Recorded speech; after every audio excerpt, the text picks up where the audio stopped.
Ito yung puno na tumataas na mataas na mataas. Ayan, oh. Ano na yan? Mga siguro hindi lang parang building na no? Ayan, oh. Yan yung ano, yung puno na tumataas na ano.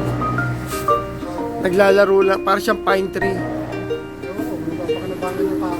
Hindi, ano lang yan eh. Ginagawa na iba kasi yan, ginagawa nila pang ano, pambakod, yung mga malalaking bahay. Ayan, oh.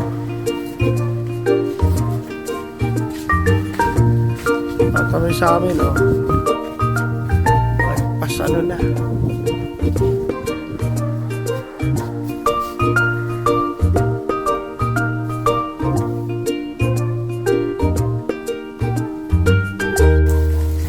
Yung halaman na tinanim ko, taas-taas na, oh.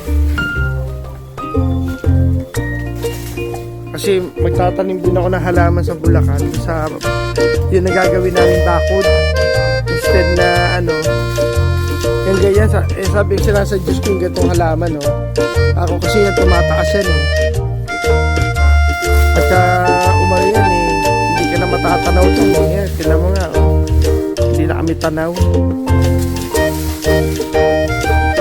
Ito yung sinasabi ko, Eduard, kasi gawa ng poste. Oo, kasi masyado na siyang ano. Ito pwedeng tanggalin kasi malapit na siya sa kuryente.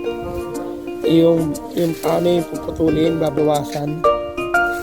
Yan, pwede yan.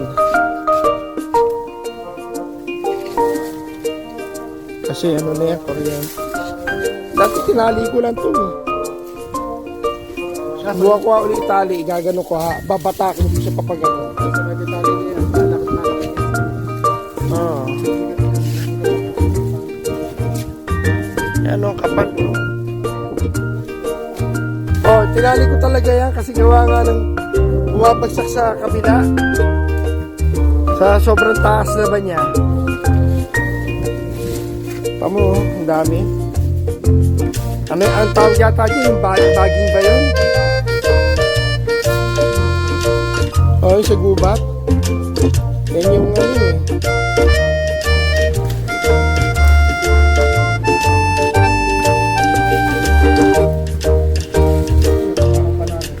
Oo nga. Iba yun na ginagawang panali eh. Sa mga ano nila. Kasi matibay yan eh.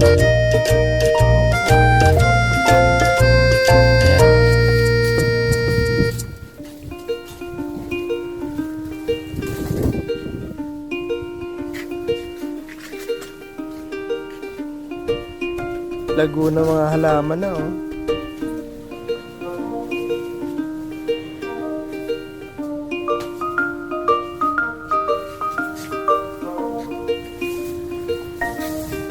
Ayan.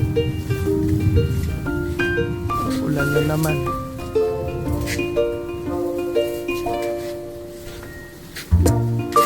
Ito mga to, kinakain to ng aso eh. Madamo. Oo.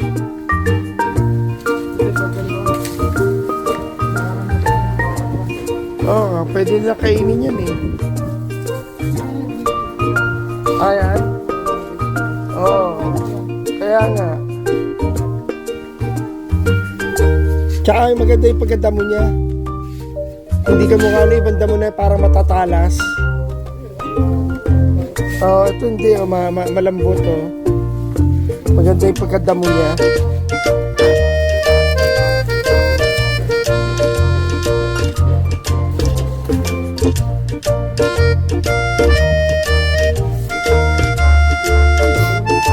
Ha? Kalamansi? Tumubo? Ha? Ano yan? Hayaan mo na. Ganda rin yung ano, pusa na tumubo, no? Oo nga eh. Mabangoy-amoy eh, no?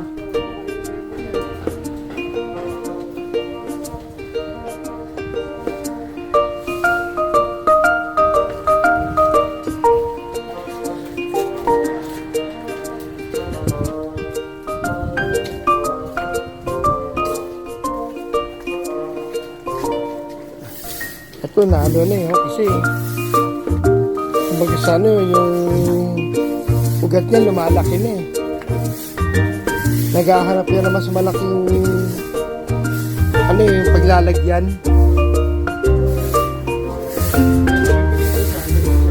Oo. Pag inilipat ko kasi magiging malaking puno yan, Edward eh. Gusto ko nga parang bonsai lang siya, yung ganyan nakalaki. Magagaya yan dun Pag puno talaga, yan. Hindi siya lalaki na malaki dahil na ano siya, nakukontrol.